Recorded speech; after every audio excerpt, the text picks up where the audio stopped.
Okay, welcome to Wednesday office hours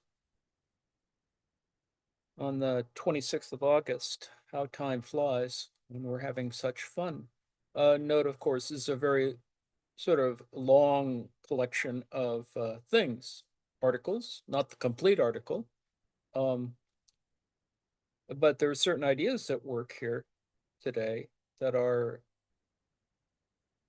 worth reviewing because I mentioned it before, and it seemed to me that uh, uh, the idea about it needs to be sort of worked through. And rather than, fiddle around with Wikipedia, Grokpedia is sort of more interesting to me. And whoever did the editing of this particular entry will start with, but that's at the end, as I usually do, where I sort of look at something that's at the end of the piece before sort of really beginning.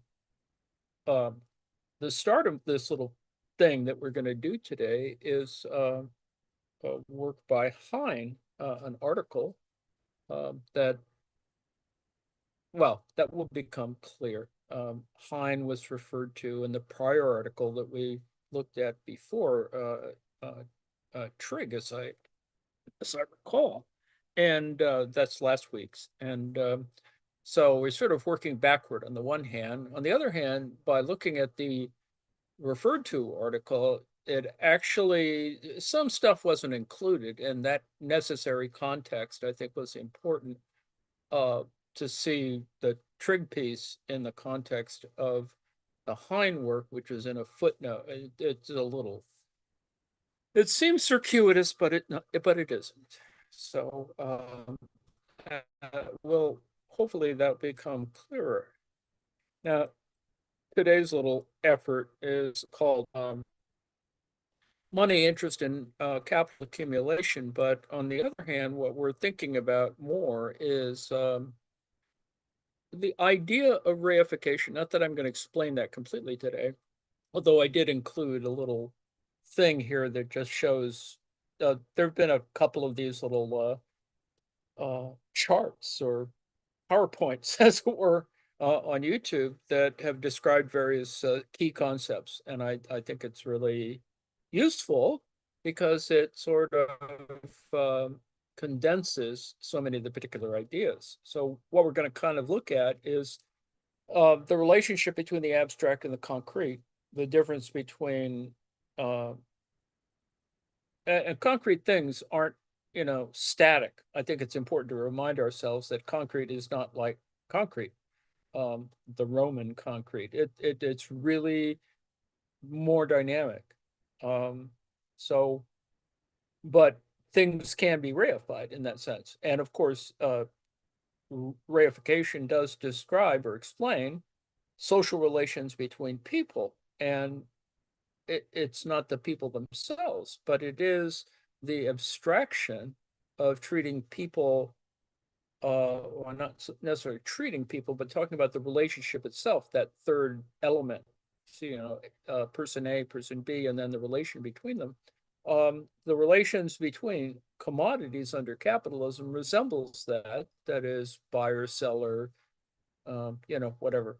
So, producer, consumer, etc.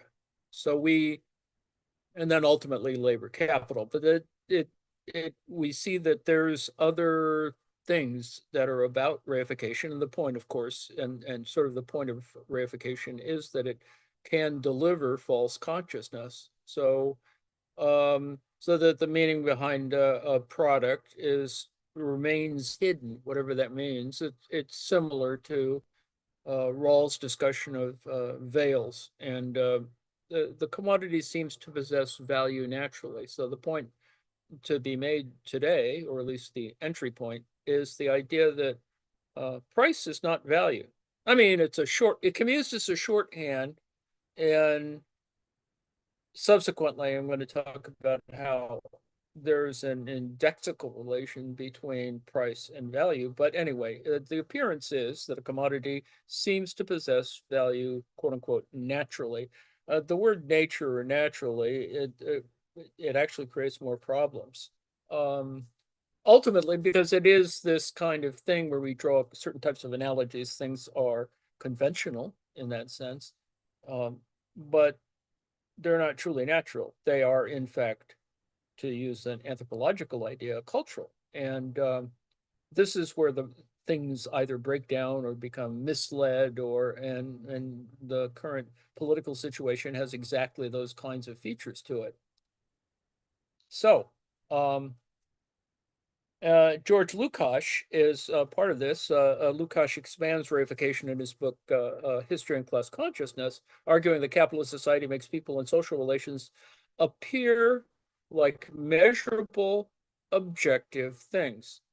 Now, they appear objective, but they are in fact, or to extend Lukács, the idea of a kind of larger scale subjectivity. Ultimately, the issue for within the context of Marxism is to think about this as how is it that we get to radical subjectivity? That is, classes or class struggle, and class struggle is not simply, as in India, one caste against another caste, or the boundaries between them uh, solidified. So it is more generalizable, and in that sense, it's more vague in that sense. But reification can obscure power, labor, history, and human agency. My favorite example, of course, is Keebler elves. Is that Keebler elves make their cookies in trees and not in factories, even though that was the point of that, which was the point of a commercial in the 70s, I guess, or 80s. So making an existing social relations, social arrangements seem natural, inevitable, and unchangeable. So reification does seem like it solidifies things, rather it simply is about structuring things. And to use a different terminology, George Lakoff, for example, a media frame, the idea of media framing is a Lakoffian idea, um, is to make what is really not natural appear natural or seem natural, and that's kind of the whole issue of Trumpism and MAGAism or whatever is to reify certain ideas. And a classic example is the current invocation of communism, even though there is no communism in the world right now. But it, it it's interesting to see people try to bring, Red Scare wise, try to bring it back from the 50s, from McCarthy, et cetera. So anyway, that's part of the issue. So I start with that basic idea of that there is this process that talks about not only something that is either less abstract, more concrete. Definitions of exchange value, money, and capital are at work here. The idea, of course, is this social relations between people also describes commodities under capitalism, but it also describes, to extend this idea further, is the idea of exchange and ultimately of exchange value. So in Capital, Volume 1, there's this discussion of use value and value. Marx will say it that way, big V value. So there's use value and something big V value, which is actually comes from, or and it's not reducible to, although this is what verification is talking about, is to talk about exchange value. So we're going to get there in a second. And I put in a little quote here from another article, from an article below. Products of labor become commodities, right? Labor power becomes a commodity because you enter a labor market, whatever. And commodities come to possess value. So this is some weird transitive extension only as a result of actual exchanges on the market. In other words, labor power means nothing. It's kind of potentiality, as it were, and it is what you get hired for in one sense. You haven't expended any work, but there's some expectation about that. So without getting too far that afield, So the question we want to ask is abstract labor purely an effect of economic exchange?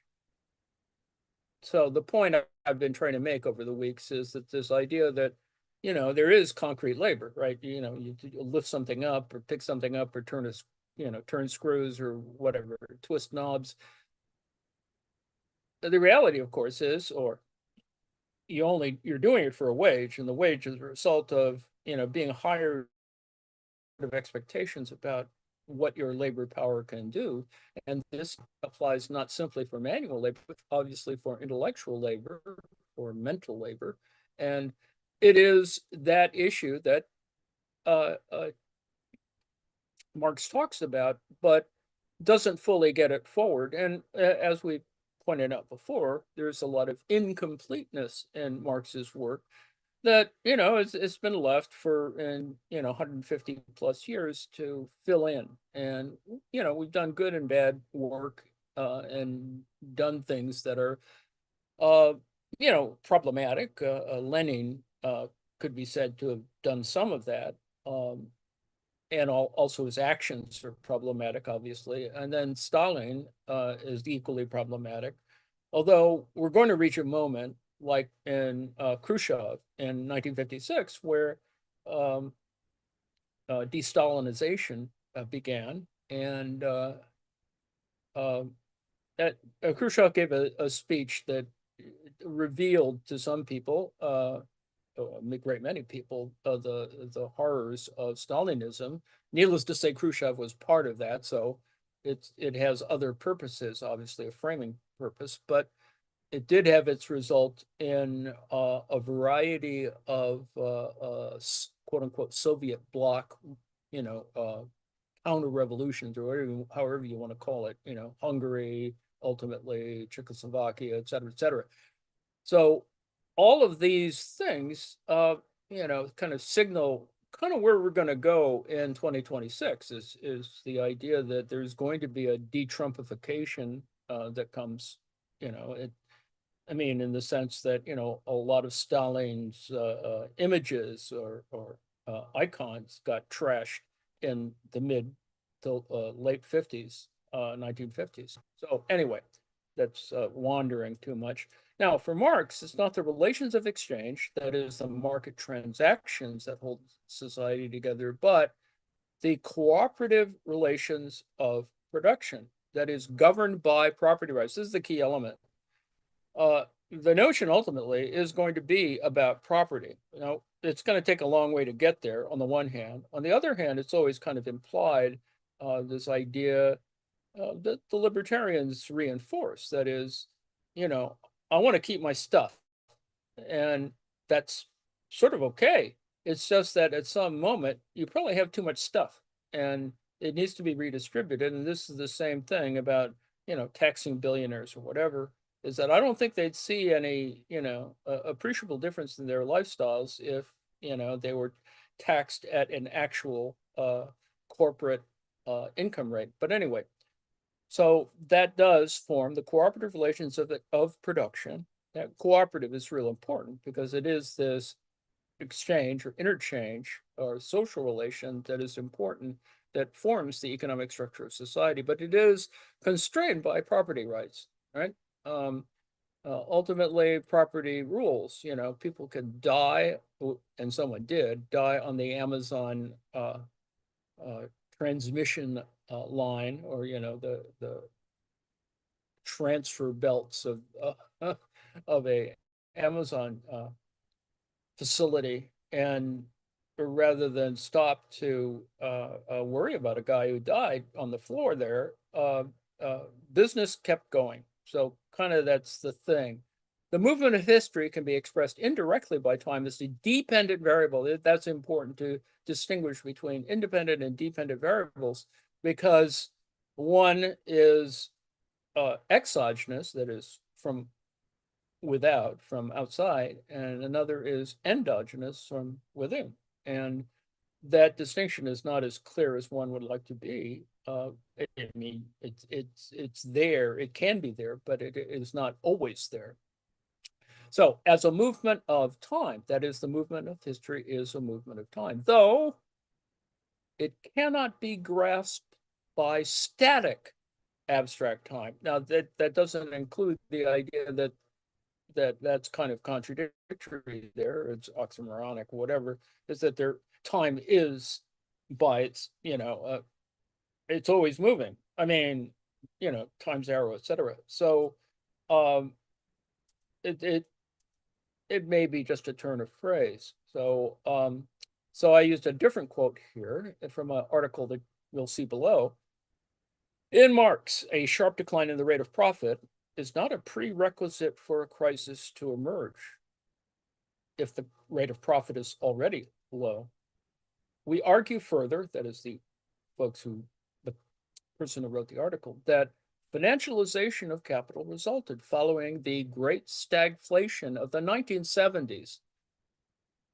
This was, symptomatic of that, of course, is oil shocks, oil market shocks, et cetera, OPEC, et cetera, from a strategy to battle low profitability by suppressing interest rates in order to increase the rate of profit of enterprise, what Trump was leveraging the Fed to do, to the point of trying to, when he did, replace the chair of the Fed, who, being relatively sane, although anyway, didn't continue the Fed's policies rather than, and anyway, the point of Trump jawboning the Fed was to make more profit, is to create more liquidity, et cetera, which is good for capitalists, but not so good for workers. So we show that this policy is in the end limited by the rate of profit.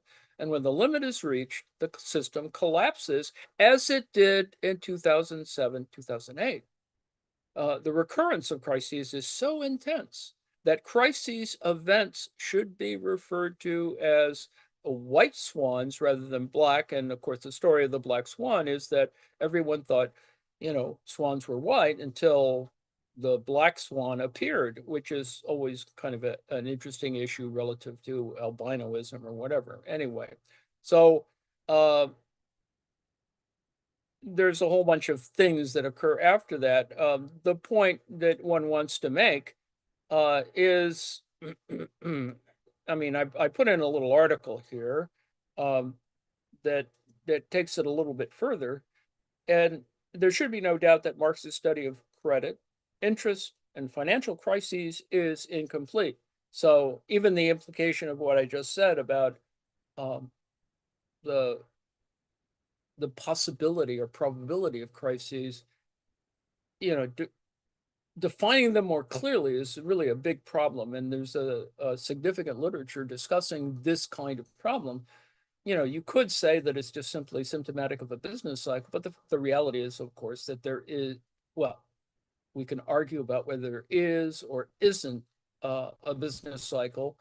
There may be business cycles or economic cycles, and they may not have the same amplitude that one expects. So that this is a continuing issue, and of course, it is about rigging the math in the neoclassical sense. But there is, for example, no discussion of, in the Marxian context, of consumer credit, and very little commentary on government debt.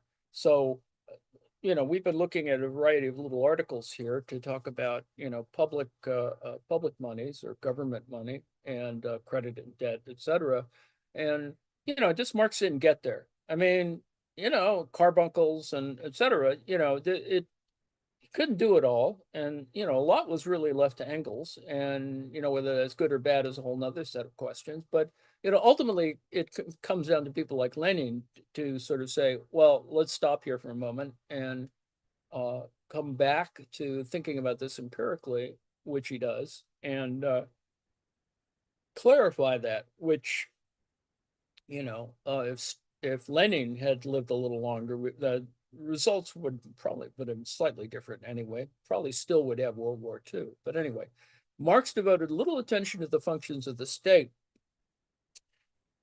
because the state was just in a different sort of shape and of course, this is closer to Hegel's, discussions about the state. But anyway, that's another story. And particularly to the role of public debt in the capitalist system. So, public debt, as opposed to private debt, becomes incredibly problematic when you entangle things like institutions, banks, government banks, or central bank, as opposed to private banks, et cetera. And of course, there's all the usual divisions, and it's why we've hedge funds and investment banking and a bunch of other things that have created more, as it were, divisions and texture to the system. What used to be called thrifts or savings and loans are part of that sort of story. In the Great Depression, that's part of the story. It's not the failure necessarily of the thrifts, that is, savings and loan operations, which are primarily tied to, in the Midwest anyway, to farmland. But you can sort of see where that's going. But that's just symptomatic of the same the larger set of issues. You can't reduce it down to any one thing, as they say. Um, so anyway, I've included those kinds of things, and there's a front end article on Marx on public debt. And we did talk about this before about bonds. Recall that there's this article by uh, that person on at Cambridge talking about that. So this is not an unusual idea. It's just that people are trying to sort that out, and we're not that far away from the Great Recession of 2007, 2008 to, so not worry about whether this is coming back again. Because we're currently, to talk about, today, we're currently in something that might, and, obviously take some time to sort of work through it, but, kind of indicators of stagflation are ahead. And whether that falls completely is a whole different set of questions, and, whatever. You could probably go to Polymarket and bet on it. So anyway, that's the front end.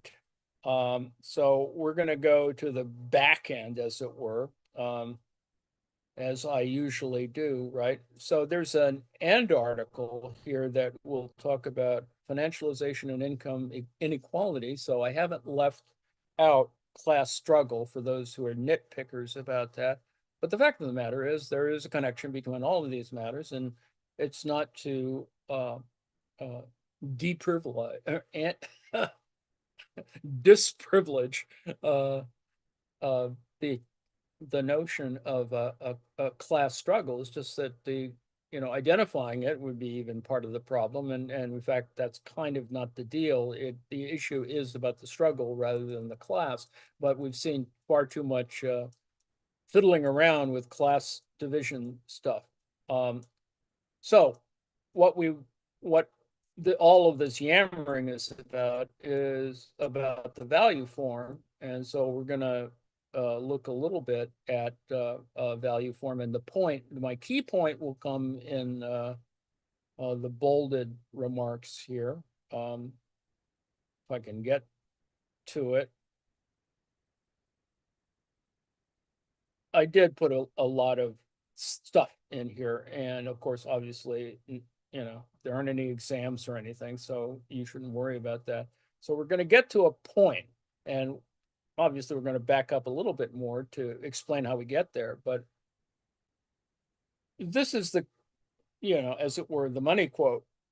Marx notes this form's inversion potential, but that is by deducing equivalences backward, and sort of like inductively, as it were. But anyway, from the expanded relative form, a single commodity can emerge as the general equivalent. So, we're looking at the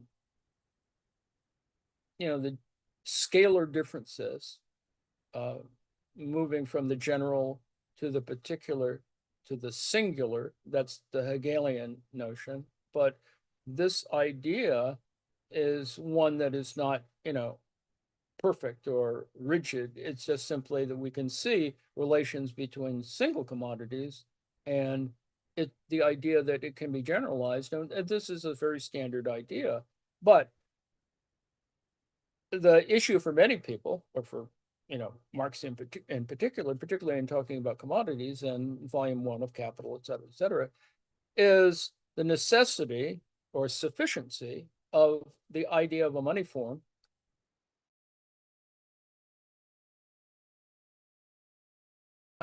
necessity, though the expanded form itself presupposes no such privileged equivalent. So there's already a kind of uncertainty or indeterminacy about making these kinds of judgments. But the point is that it goes through this process. It takes this path, and that's this path. And to be more specific, sort of path dependencies, that is, whether it's dependent or independent, these are going to be important in clarifying issues about the value form. So value form is an important concept, but it's not reifiable. It's not reified. I mean, it has become reified because there's a literature on the value form, as though you could sort of separate it or make it more autonomous from the economy or whatever else. But there has been this problem of the sort of theory of these things, and ultimately, it gets crazier because then people get into arguments about what constitutes effective demand in this particular process. What drives it? Is it supply side, quote unquote, or is it on the production side, or is it on the demand side? And that simplification, even supply demand, is problematic relative to Say's law, et cetera, et cetera. So this is where Marx comes in to say, well, it's not as perfect as that.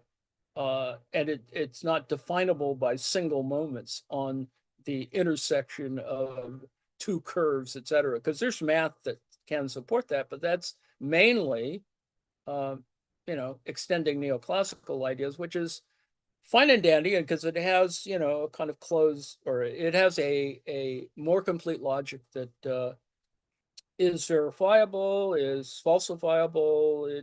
But the problem is it doesn't necessarily relate to reality, but yet it has gained sway because it has a certain degree of perfection. And you can use it to explain, business cycle stuff at the macro level. But the fact is, as I said before, is the business cycle you're looking at actually a business cycle? Is it does it have a regular amplitude or whatever? And as we know from larger, sort of statistical mechanics stuff that Mockover and et al. And Steve Keen talk about. So you can see all that in the literature, but the point is that the fact is that people are looking at, statistical, mechanics, et cetera, in trying to figure this out. And of course, that's an analogy to or nod to econophysics, et cetera, et cetera. That's all fine and good. I mean, it's just, that's an important activity that needs to be done. But on the other hand, what does that have to do with, you're walking into the supermarket or whatever? So anyway, that's where kind of this all comes in. So let me get to the top, if I can find the top. All right. So Marx on public debt. No, this is,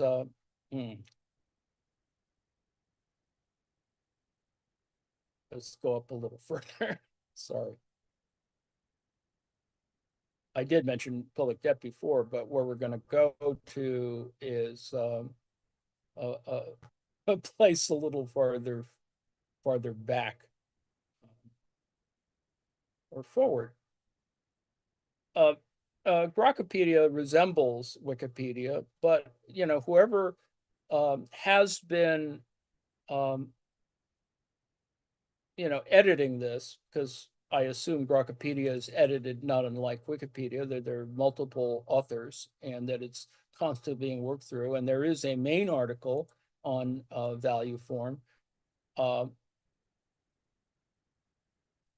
But let me just read through the criticism of value form theory explained, because if we plow through the value form part, which is even bigger, we might get lost. So let's try to look at the criticism first, or whatever, and prior to, we can get back to value form explained in the larger sense. Now, of course, value form is there because it's cited in, volume one of Capital, and that a lot of people, mainly non-economists, to put a more finer point on it, is that it's being argued from the quote unquote humanities side as opposed to the economic side, which is not an easy dichotomy anyway. But, so there you have it. Especially during the last half century, there have been many critical appraisals of Karl Marx's ideas about the form of value in capitalist society. Now let's just stop there. We're at the first sentence, but this idea of form, of course, we have simple ways of dichotomizing it or making it a binary, and that is, form and content, as if, in the D.H. Lawrence sense, form is the container for content. Well, you could say that, but that's not the whole deal. Is that form, as we've discovered in the couple of centuries, is not as concrete or static as we might think. So that form, in the literary sense, is much more structurally diffuse in a literary work, for example. So anyway, back to the text before we digress further. Marx himself provided a starting point for the scholarly controversy when he claimed that Capital Volume 1 was not difficult to understand, with the exception of the second section on the form of value, which sort of says something. Friedrich Engels argued in his anti-Dühring polemic of 1878, when Marx was still alive, although he dies, only a couple of years later, that the value form of products already contains in embryo the whole capitalist form of production, the antagonism between capitalists and wage workers, the industrial reserve, army, crises, etc. Now, that may seem a little too abstract already, containing in embryo the whole capitalist form of production, but you sort of can see that, even if you walk into the supermarket and look on the shelf and there's a jar of cashews, for example. And if you know a little bit more about the production of cashews, you realize that a portion of the process of harvesting and producing cashews from the cashew nut, et cetera, is very manual. It's actually very, labor intensive, as they say. But that's not available in the jar of cashews. Although the price sort of signifies that, and that's another interesting question.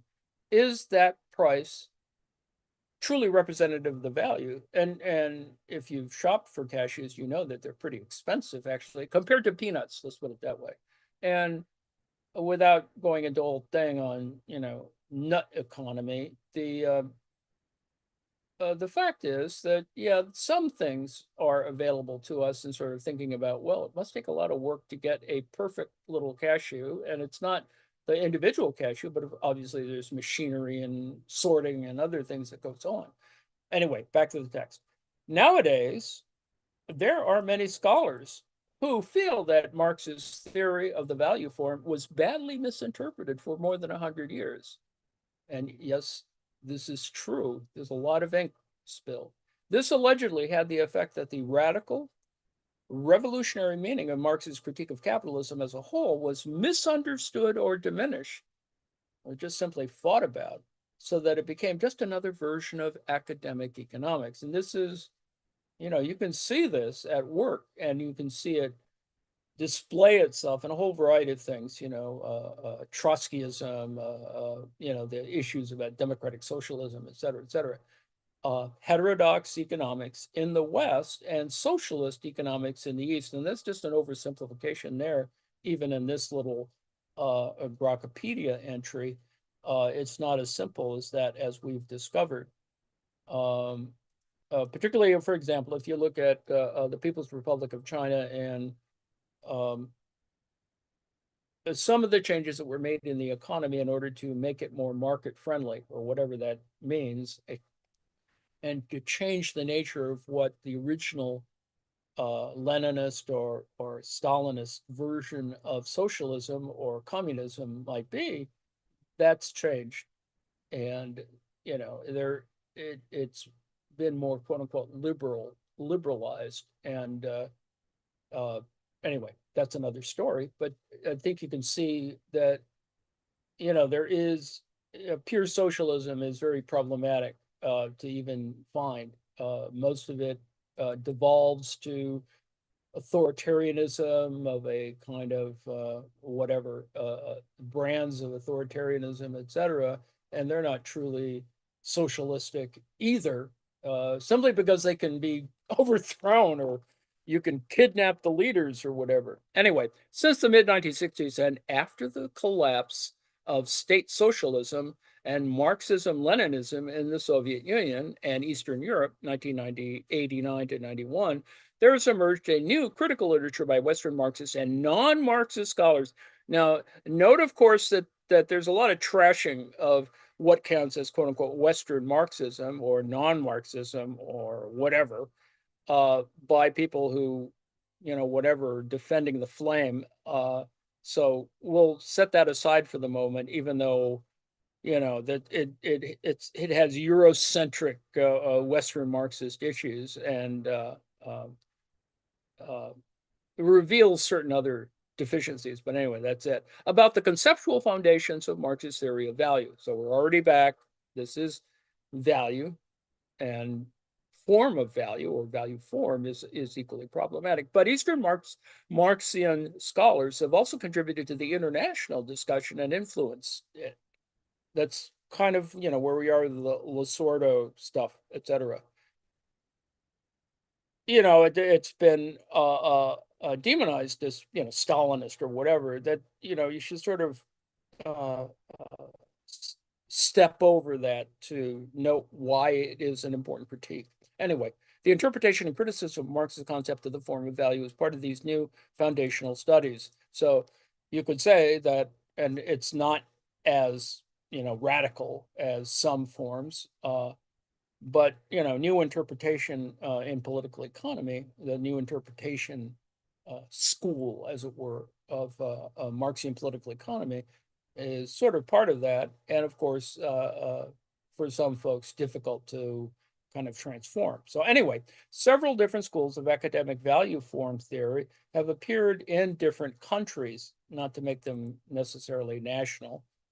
And the critical value form discourse has been, to a considerable extent, international. It emerged in very different contexts, or many different contexts in different countries at different points in time. Yes, it has.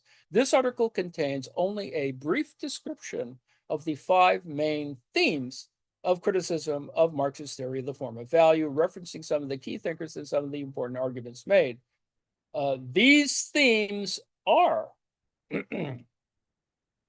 number 1, the accusation of some scholars that Marx's concept of the form of value is obscure, obtuse, or odious, or makes no sense, which is usually a cop out when you kind of, TLDR, whatever. Number 2, the second theme is the criticism of Marx's definition of the substance of product value as social labor. That is abstract labor. This is a congealment issue. The substance of product value, how is it that we can get to value and ultimately, in a labor theory of value sense, signify workers, whatever. And you can see why that's important, why it was important to Marx, because, he's talking to trade unionists. He's trying to organize working folks, and there's a whole, his life was spent, doing things like that and yakking about it. So and there were movements, of course, and that's a whole history that, it's worth your while. Anyway, theme number 3, the neo-Ricardian critique of Marx, which claims to make Marx's theory of the form of value redundant, and that there's a variety of approaches to how to do that. And so there's a whole Strophian analysis, and it kind of came the front end of the Cambridge Capital stuff. And the point is, of course, to try and work out how the commodities operate. And it's not a bad idea, but it does resemble structurally without trashing it.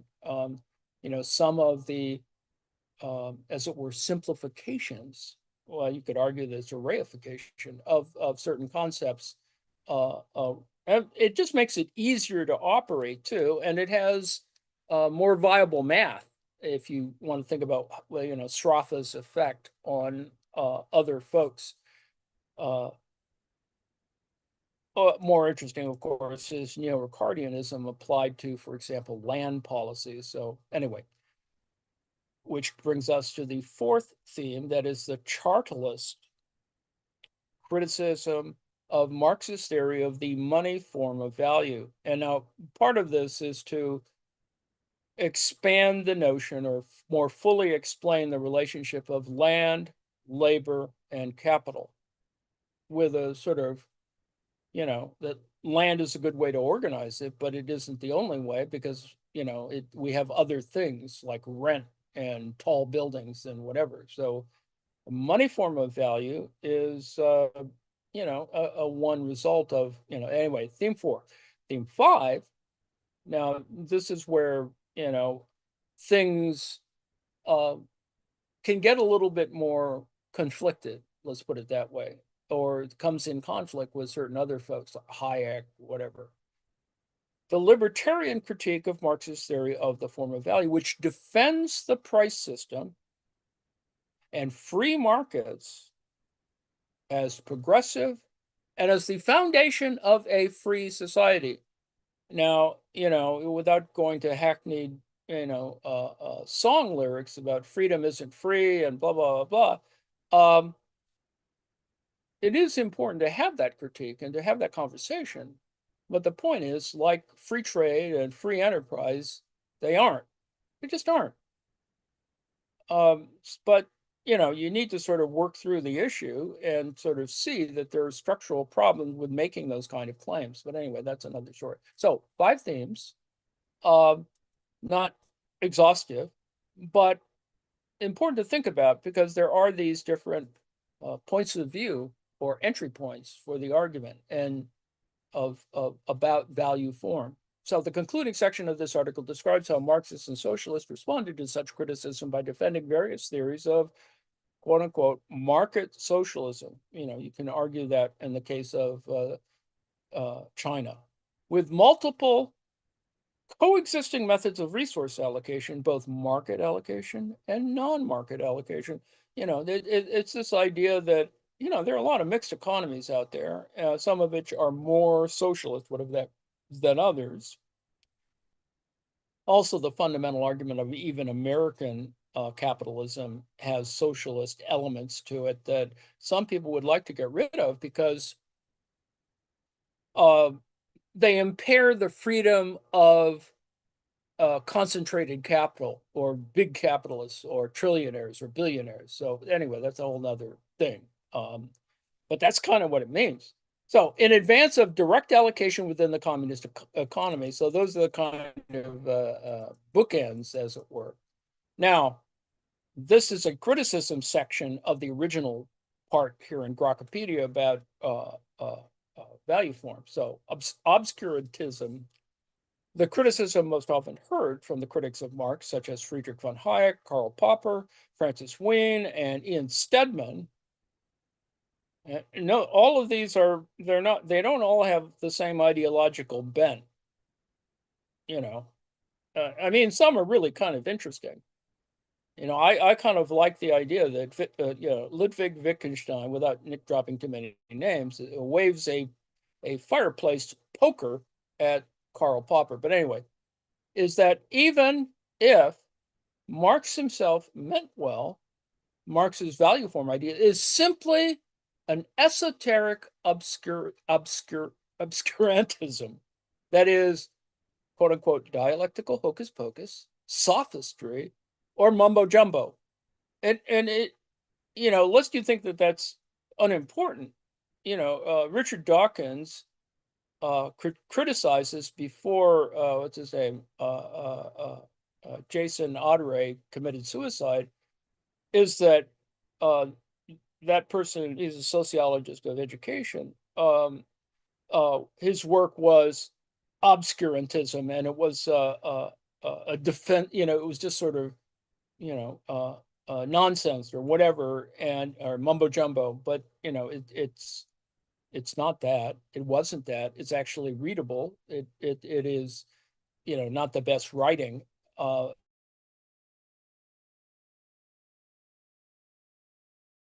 Necessarily par with the idea of obscurantism and etc. Anyway, Francis Wheen refers to a shaggy dog story, a picaresque journey through the realms of higher nonsense. You can sort of dress up, whatever your critiques in those kind of forms, and it makes for nice literature.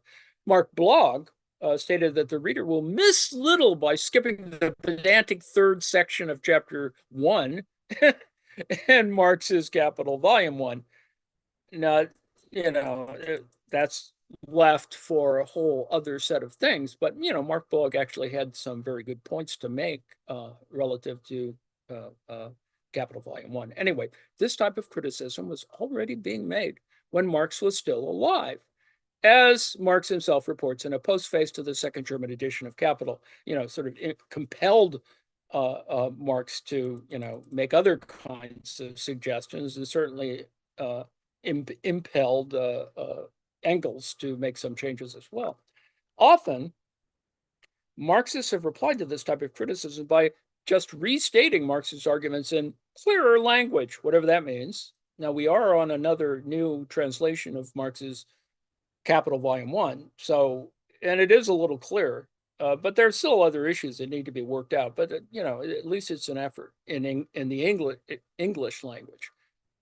Or by showing that Marx's theory of economic value, at the very least, fares no worse than the subjective theory of value. That is, in the neoclassical context, or at least the marginal revolution part of neoclassicism, the theory of the util as the measuring unit of exchange. Now, the point being is this is trying to address issues of price and value and simply creating another thing that helps explain the math.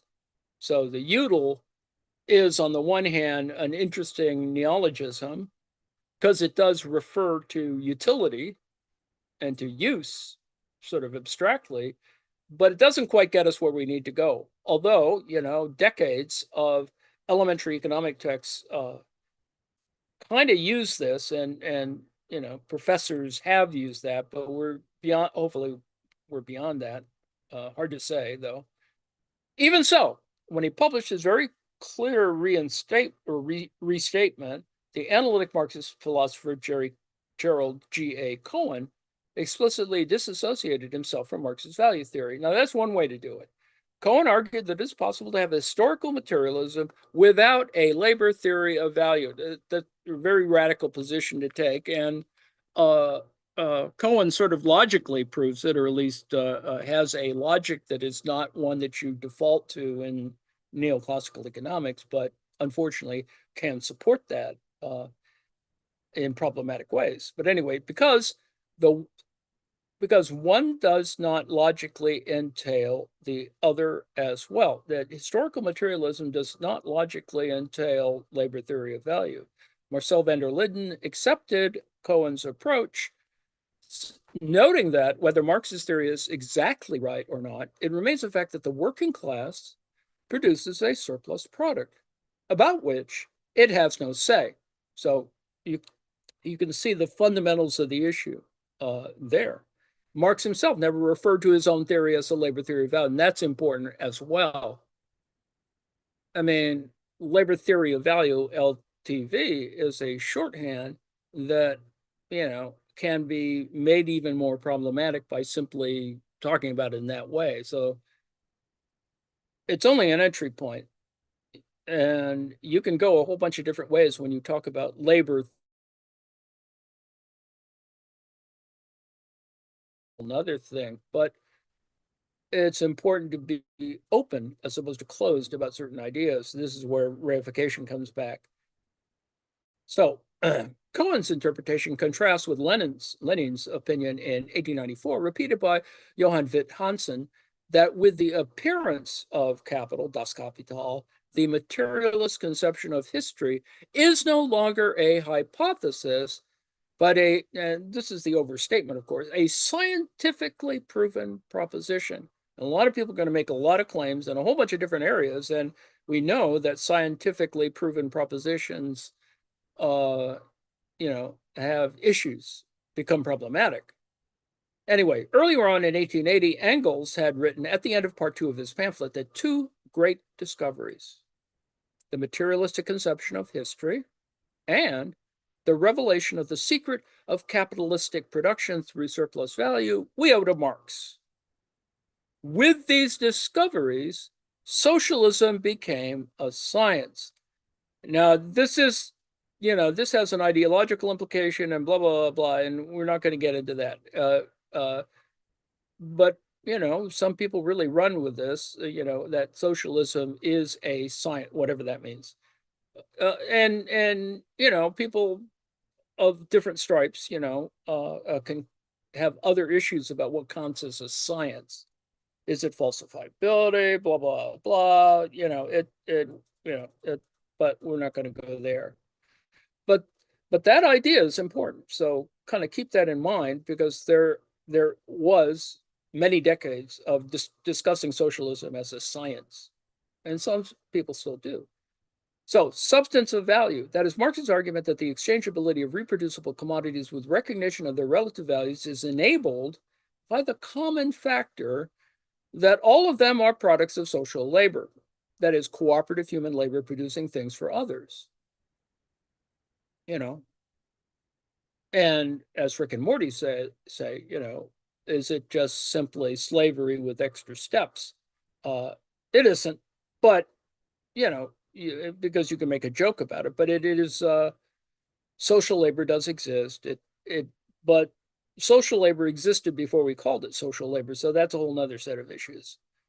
We could argue even that commodity fetishism, in its anthropological sense, has that same body of context. But anyway, his critics, however, suggest that Marx's observation about commodity trade fail to provide any definite proof that human labor time, that is the effort of work, as opposed to labor power, is the real substance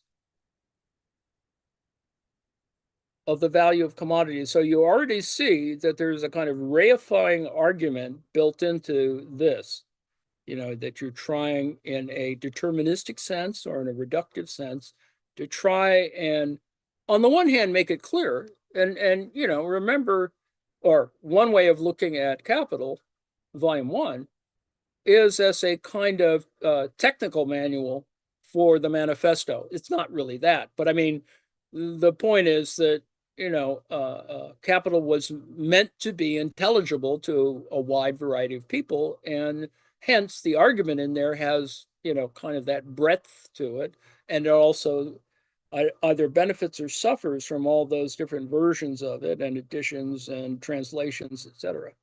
It is not self-evident, back to the text, it is not self-evident that commodities are commensurable in exchange because they are all labor products. One could just as well argue that they are commensurable in exchange because they are all priced in units of money, which is what Aristotle did in the Nicomachean Ethics.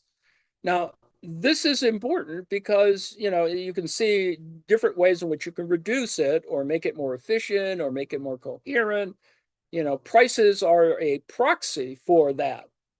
And the problem is, of course, and my counterexample, of course, is clearance sales or whatever, is that what is the real price of things and what is the cost price, et cetera, et cetera. So you can see that we're distinguishing between exchange as a process and the products of labor, as they say, products of production, which is kind of redundant. But if that is the case, it seems that the whole analysis of the form of value is redundant and pointless. And yes, many people came to that and then moved on to other matters, which are important matters because there are structural things, ways in which you can talk about the social structure of accumulation, et cetera, or monopoly capital, or a variety of other things. So some people just left it aside because they didn't want to get it tied down with this, interesting philosophical argument, but problematic when, you don't want to have people arguing about this when you need to go on strike, I guess.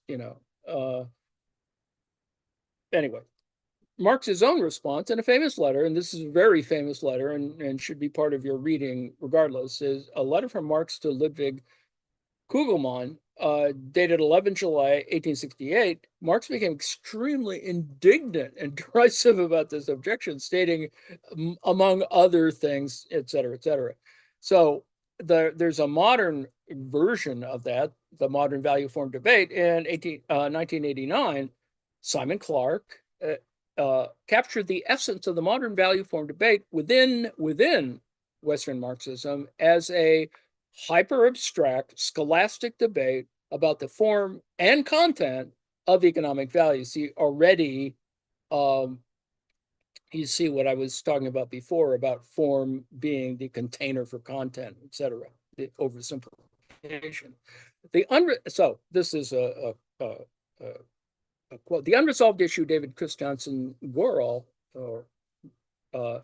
commented, is that if exchange affects the reduction of concrete to abstract labor, then the magnitude of value is determined not by the expenditure of labor in production, but only in exchange. So you can see where you're separating out things, and it is kind of important to separate these two elements because if you don't do it, you wind up reifying certain things or misreifying, as it were.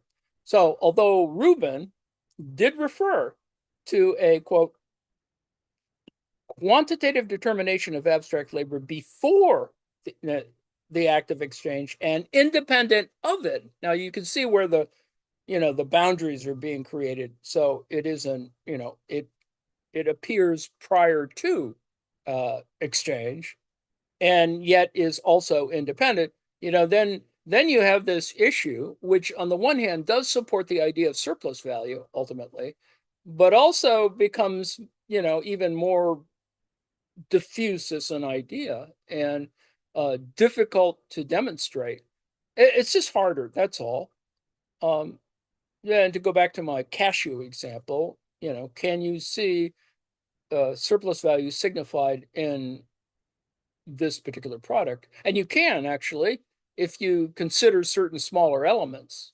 The difference between using plastic jars and glass jars is in fact one example of that. But anyway,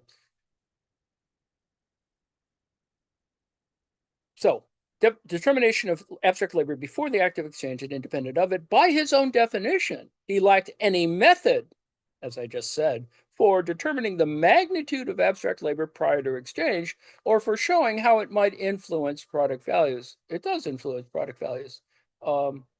They're just simple examples. Well, to me, simple examples. It's the difference between buying, at what moment do you buy big jars of mayonnaise or smaller squeeze bottles of mayonnaise? That may not seem horribly important to you, but I would assert to you that something else is going on there, and surplus value is a way of talking about it, but it's not the only way of talking about it. But it does, it is signified in that particular process, and sort of is interesting at a variety of levels. But anyway, that's another story. Paradoxically, it seemed that if value itself can only be determined with reference to exchange ratios in markets, see, you can extend that argument about, well, what's happening? Where does this exchange occur? Well, it occurs in the market, right? You go out, you see something, you go buy it, or it gets produced for a market, gets distributed, placed on the shelf, and whatever. Then value cannot be the sole determinant of prices. Well, this is already a conclusion reached by Joan Robinson in 1950, and she fights the good fight. This is important to continue to express the difference between value and price, because it's not indeterminate. Uh, it's not uncertain, but it's indeterminate. Let's put it that way. So the Rubin followers, the generally abandoned any attempt to provide quantitative measures of value, being content with qualitative and theoretical discussion about social forms, fetishism, as I just mentioned, commodity fetishism, Hegelian dialectics, the value abstraction, et cetera, et cetera. Now, the value form theorists claimed that value can only be expressed by money. You already see what's going on here, right? That you're trying to get more precision on this, but this gets into another little thing that you can sort of get around by saying there's this thing called commodity money that is not money, but it is some, sort of sense of money or whatever. Uh, it's what currency is about. But then anyway, the value form theorists claim that value can be only expressed by money, and that value in a labor economy cannot exist prior to trade, to exchange. Now that I think is too abstract in that sense. But in that case, the purpose of value theory is about reinterpreting the social meaning of market phenomena in a Hegelian philosophical way, and not with measuring the magnitudes of value. So that's maybe a distinction without a difference, but you need to get a sense about how variegated, or how varied the problem is. So some Marxists argued that Marxist theory of value is only intended to explain the macro level, which is kind of the default position for a lot of folks. No one wants to talk about micro things in a Marxist context because it can get too hairy. You fall down a quote unquote analytic road, which gets you off into game theory, a bunch of other things that were what people tarred analytic Marxism with in the 90s. But anyway, and is not applicable to the micro level of the economy. So I would assert with other folks that there are micro foundations because they're there. You can't get rid of it. It's even there in big sweeps of history models. So it really actually becomes more important then. But anyway, now some Marxists argued that since money simply represents abstract labor or claim on labor, money quantities can be converted into labor equivalents according to some formula by relating labor inputs and material inputs to corresponding output prices, enabling a comparison of product values and product prices and a demonstration of how value is redistributed by the market. Now, that may seem like a mumbo jumbo there, but think of a matrix. Think of inputs versus outputs. You see intersections of this, and without getting into the utility or utils kind of idea, you can sort of see a relationship between value and price in a surface form, as it were, in a planar form. So that's kind of interesting. And it was interesting, Vasily Leontiev, and the input-output table, I mean, it's what they gave them the Nobel for. This is important in the context of socialized economy, because then by doing it in that form, in tabular form in that sense, you can begin to measure certain kinds of things, other things. And it makes distribution easier in that context. Now, anyway, that's a whole another set of things, not easily explainable to some people.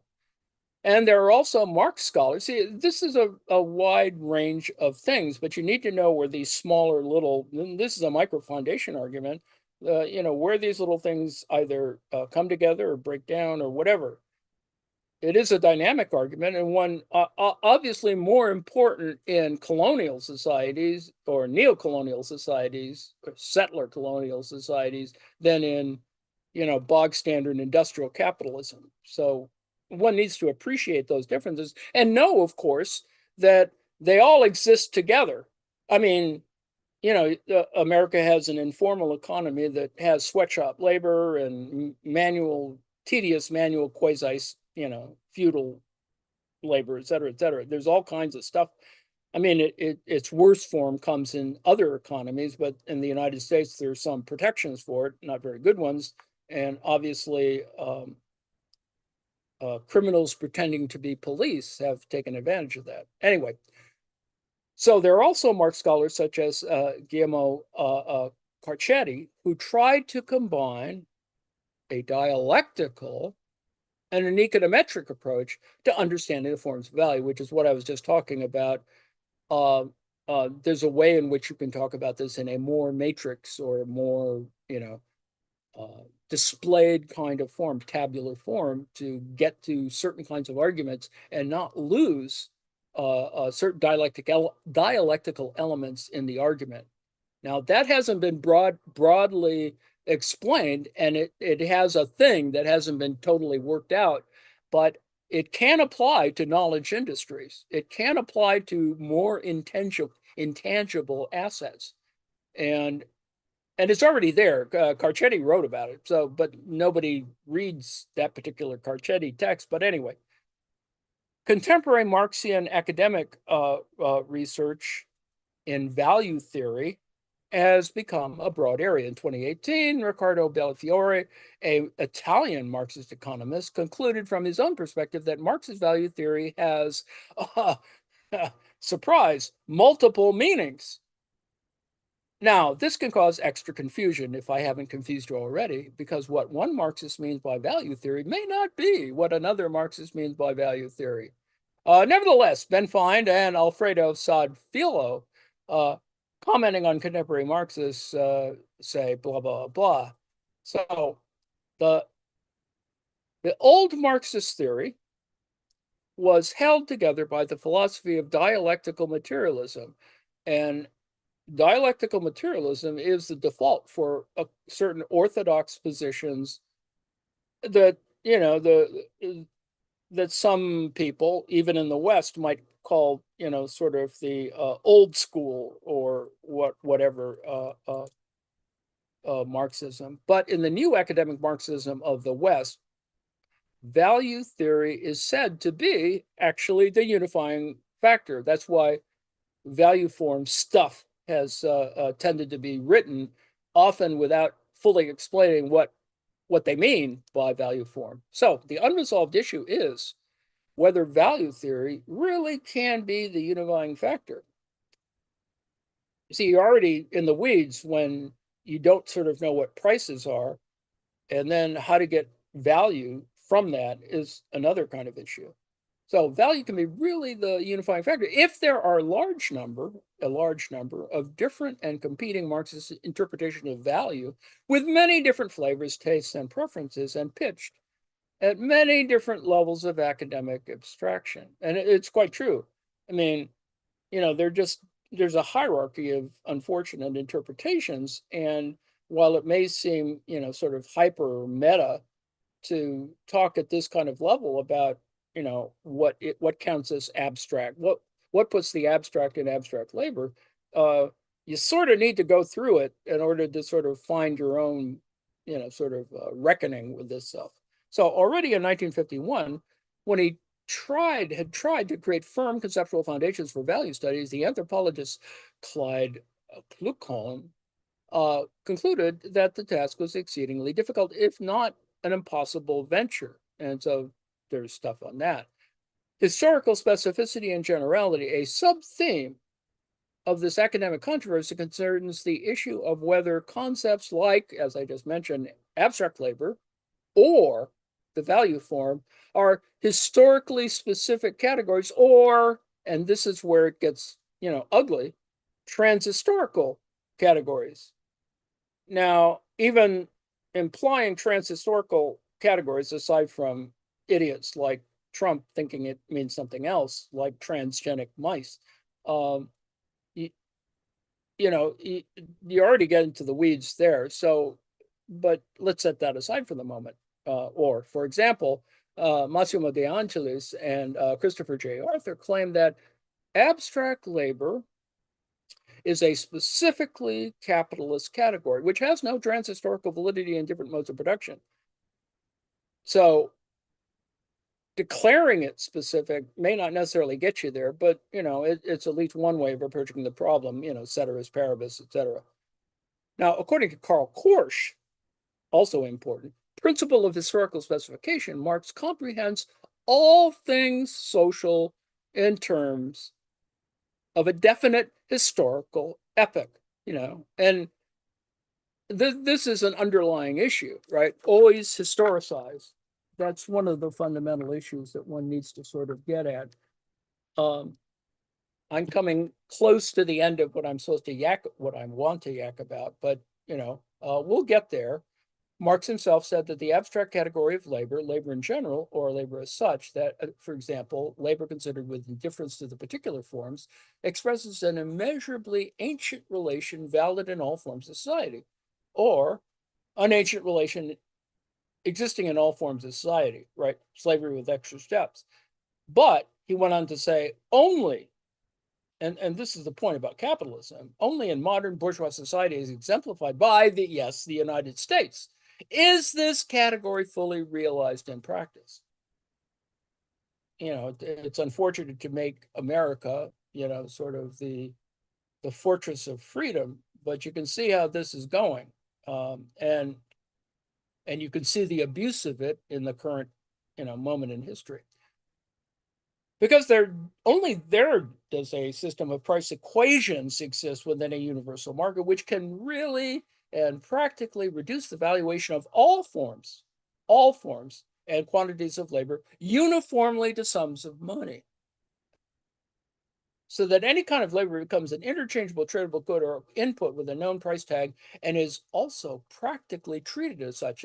This is sort of the human capital moment, that it doesn't matter, that, you can generalize this in a particular way. So, in other words, abstract labor for Marx was not a fixed, immutable, and static category which fell out of the air one day circa 1750, but an historically evolving category. It's really hard to get people, particularly people who use a lot of math, to think about historically evolving categories, but it's there, and math has its own history. Now, if each social category is uniquely and exclusively applicable to only one specific stage of history, it would be impossible to understand the transition from one historical stage to another stage or to understand human progress through different epochs. Marx does not say that transhistorical categories are not valid, but instead that historical categories which are applicable only to a particular epoch in human history should not be generalized or eternalized as if they are everlasting transhistorical realities. See, that's that's another reifying moment. It's a kind of idealism that is really problematic when you consider reality. But anyway, phenomena ought to be understood in their appropriate specificity this is Hegelian as well, for the sake of valid generalization. So if conversely, current transitory realities are treated as eternal in the imagination, at least until you croak, it appears as if they are immutable and cannot change anymore. That's what conservative ideology is about. It's kind of libertarianism has that element because it's about, you can't have my stuff, but that overlooks the very things which are changing. So this leads to a confusion of analytical constants and variables with constants and variables in the real world. Ultimately, almost nothing in the universe stays constant. That's a whole other set of issues, physics. Although for humans, there are constants for all intents and purposes. So there's a contingency built into this. So long before commercial trade emerged, when subsistent hunters, gatherers, and farmers had to judge how much time and work it would take to obtain food, they were already compelled to think abstractly and value the allocation of their labor time, letting things circulate in terms of planting, leaving one plot fallow, etc., giving rise to the first numerical expressions. They had they had to count and compare to survive because their time and resources were limited, although obviously their valuation is different from the capitalist methods and concepts in use today. This is the whole issue of tenant farmers, etc., sharecroppers, whatever. Even if they were not aware of the necessary proportions of the allocation of labor time by the clan, tribe, community, etc., they were certainly confronted with its effect. Namely, if they did it wrong, their own people died, so that they learned soon enough from experience to avoid all the worst misallocations of labor if they wanted to stay alive and prosper. Modern research provides evidence that some animals too exhibit, and this is a whole side story that is worth looking exhibit at least a rudimentary ability for numerical abstraction and a sense of numerical proportion, suggesting it is necessary for survival.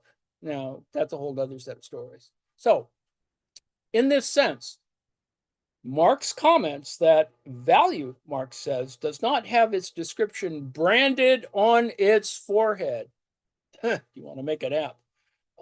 It rather transforms every product, this is important here, just from a semiotic point of view, every product into a social hieroglyphic. Now, the point there is that a hieroglyphic makes no sense unless you have you need Rosetta Stones and stuff to sort of decode it. And that's a whole nother course. Later on, men try to decipher the hieroglyphic to get behind the secret of their own social product. Thus, for example, archaeologist Mark Vandermeer comments about the Sumerian economy of ancient Mesopotamia as follows, et cetera. On the basis of their input-output in labor accounting, the Sumerian accountants in Sumeria, particularly from the the third dynastic period, were evidently able to estimate in quantitatively accurate terms how much labor it would take to produce a certain quantity of output, and therefore how many workers were needed for a given interval of time.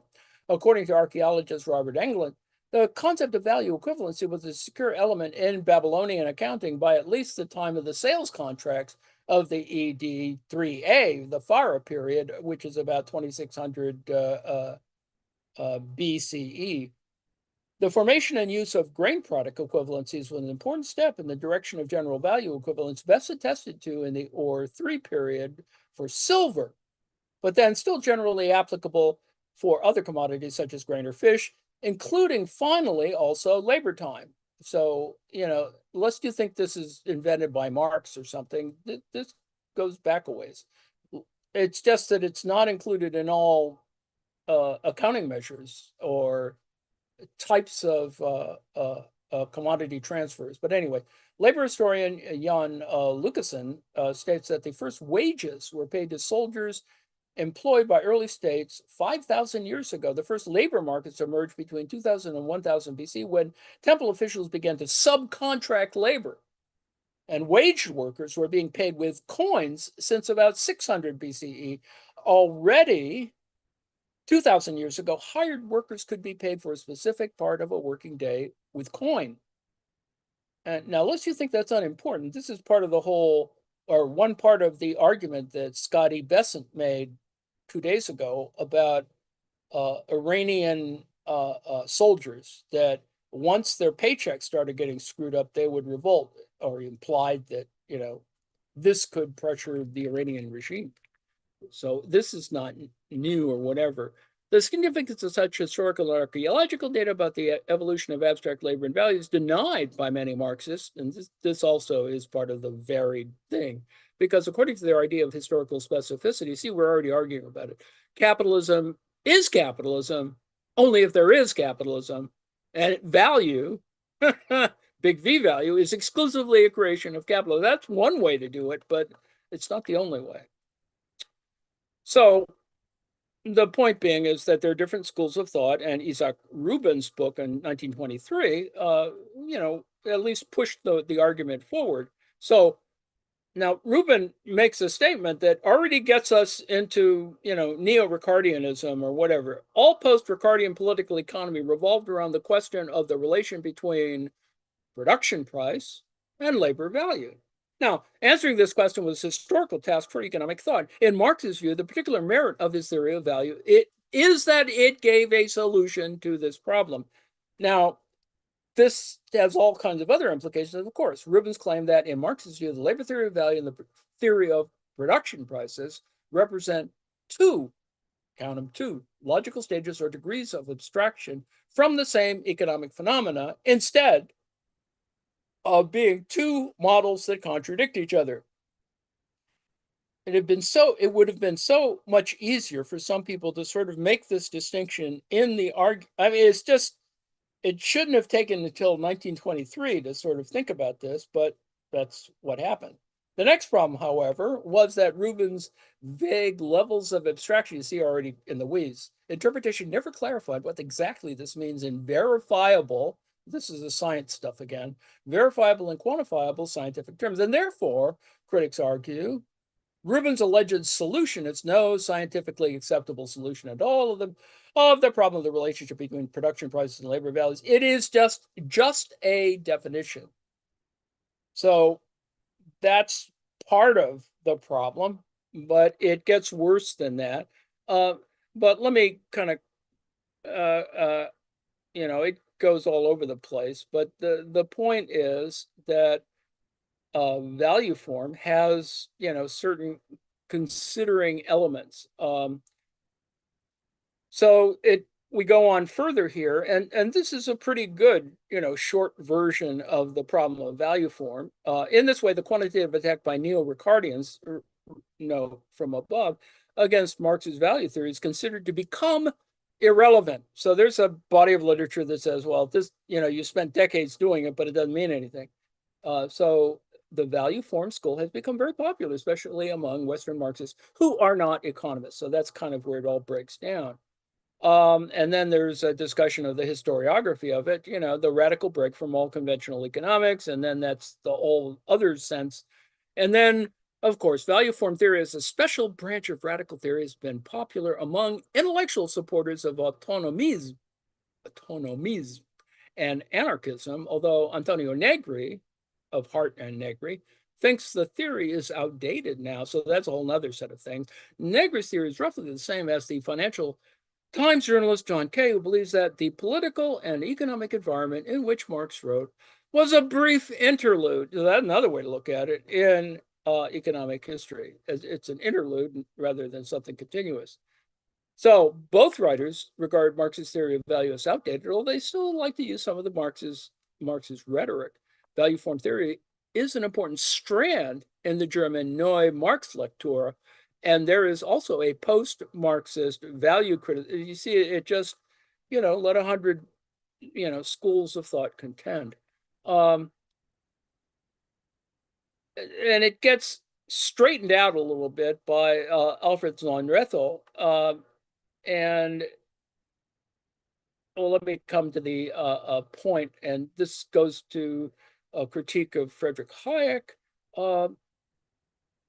and sort of the sidelight from which he makes a lot of arguments is developed on top of that by Moshe Postone, which is a more important idea. And then, then there's this whole parsing of the interpretation. So for Marx, Postone talked about, for Marx, labor and capitalism must exist in the form of value and necessarily appears in a form that both expresses and veils it. So this is even more indeterminate or deconstructive in the reverse form. When Marx contrasts social labor and private labor, he did not mean a contrast between the transhistorical category of labor and the specifically capitalist type of labor, or a contrast of essence and appearance, back to Hegel, but two moments of labor in capitalism itself. And that's kind of another interesting point. Labor in capitalism is, according to Postone, directly social because it acts, and this is where media comes in, as a socially mediating activity. In other words, there is always mediating factors, and you can sort of prove it, in, for example, child psychology, for example, or one version of child psychology talks about a kind of well, this is like a zone of proximal whatever, and Vygotsky and stuff. There is a mediated moment in child psychology that shows the necessity for parenting, etc. Anyway, so the law of value then, to Pastoni, is dynamic and cannot be understood adequately in terms of an equilibrium theory of the market. So that's a critique of an entire decade, at least, of analytic Marxism, and that the movement of history can be expressed indirectly by time as a dependent variable. As a movement of time, though, it cannot be grasped by static abstract time. So there's automatically, paradoxical elements there, or tautological elements. So you need to sort of work through that for yourself. So this quote argues that if we treat time as a fixed measurable backdrop, like a clock or a photograph, we can only describe history indirectly. For example, by saying event X happened 50 years after event Y. Now, in this view, time is just a dependent variable, a tool we use, timeline, a tool we use to order events, but it doesn't capture the actual experience or flow of history itself. Now, it took a while for people to get to sort of think about this, even though it's sort of there in the classics. So the second part suggests if we try to grasp history simply as a movement of time, we fail if we rely on static abstract time. Abstract time is uniform, empty, and unchanging, like the ticks of a clock.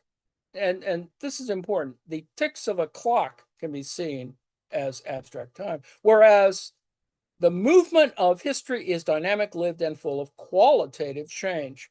You cannot contain a living, breathing process within a rigid, static container. See, we're back to form and content again, form and content problem.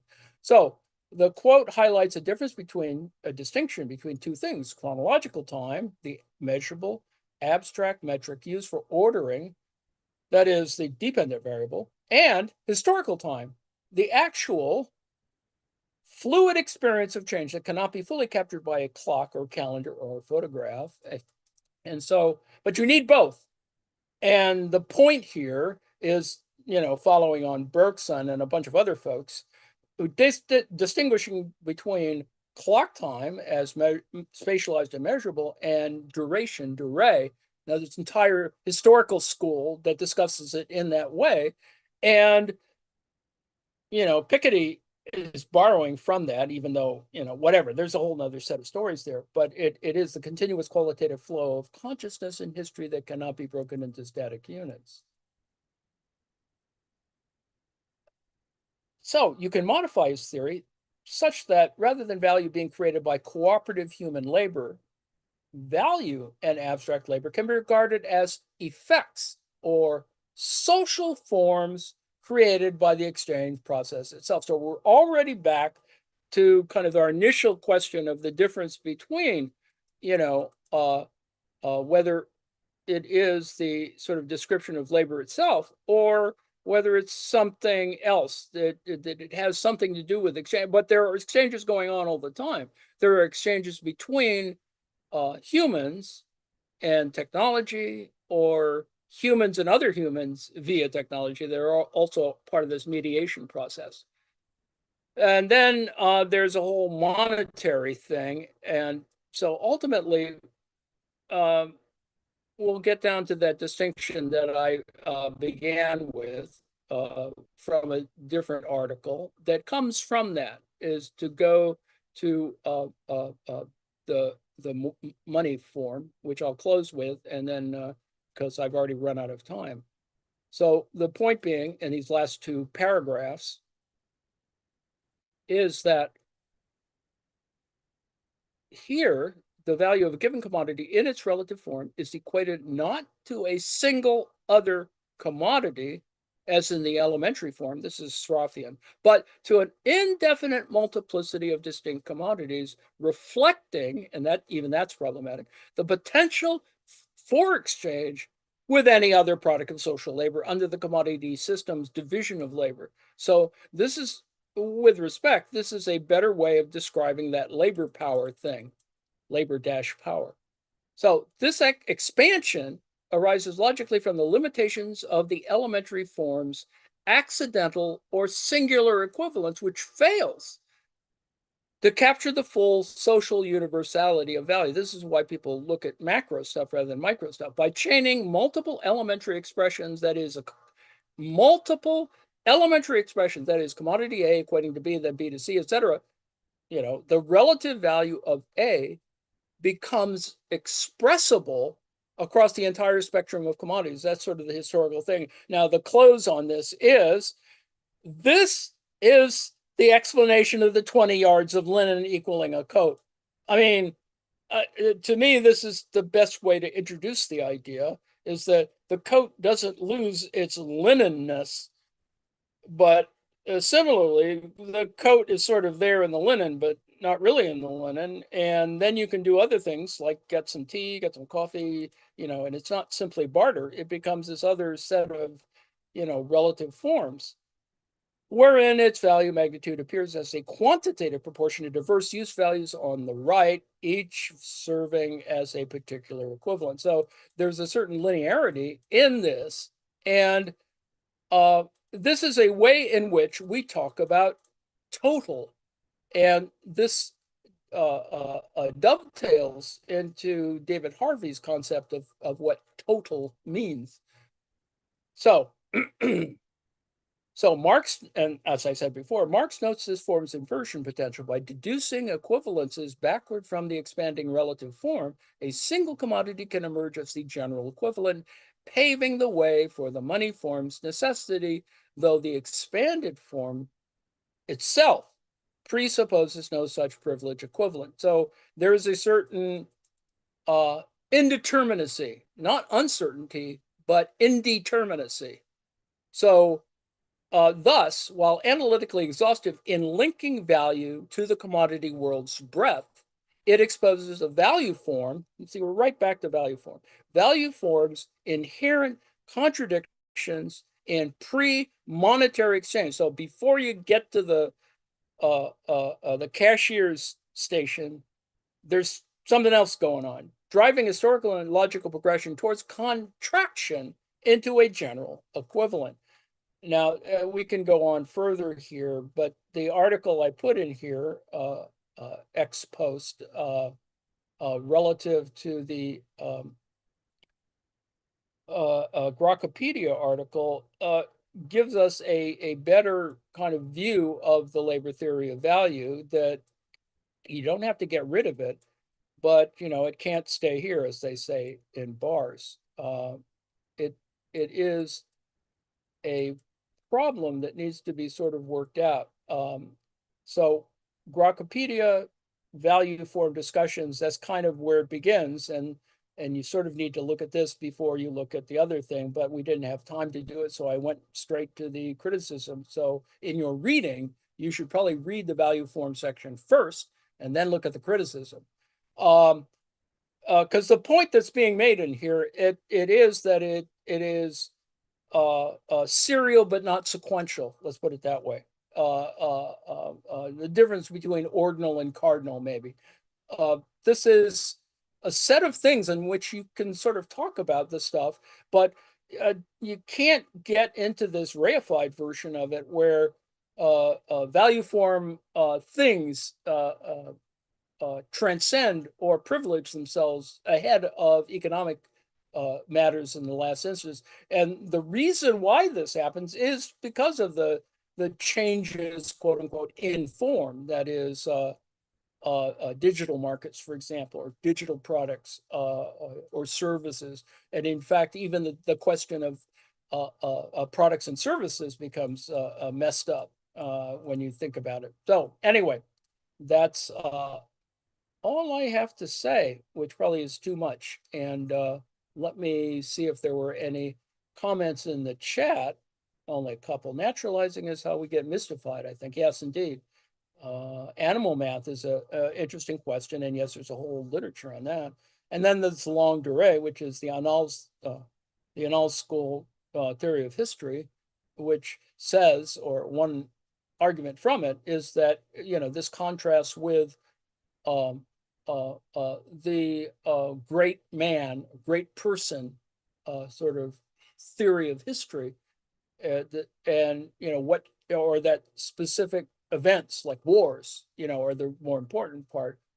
What really is important, of course, is the longer stretch of history. Anyway, So I've yacked far too much, as is my want. And so I will return to the thing, stop the live share and stop the share. Thank you very much for your attention.